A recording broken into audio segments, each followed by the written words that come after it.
चमची ना खा, इधर तू खाने इधर डंगर खाने, तू डंगर।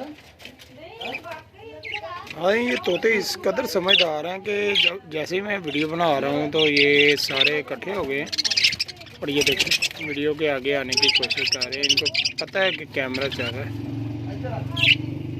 और इनकी अफजाइश नस्ल जो है वो बड़ी तेज़ी के साथ बढ़ती है। आप तमाम अहबाब से गुजारिश है कि अब आपके पास अगर कोई काम वाम नहीं है, कारोबार नहीं है, तो इसकी एक जोड़ी जो है ना वो अपने घर में रख लें और फिर देखें इनका कमाल।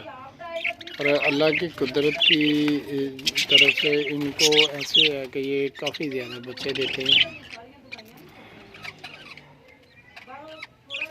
ये जोड़ी रखी थी तो देख लें माशाल्लाह कितने हो गए हैं।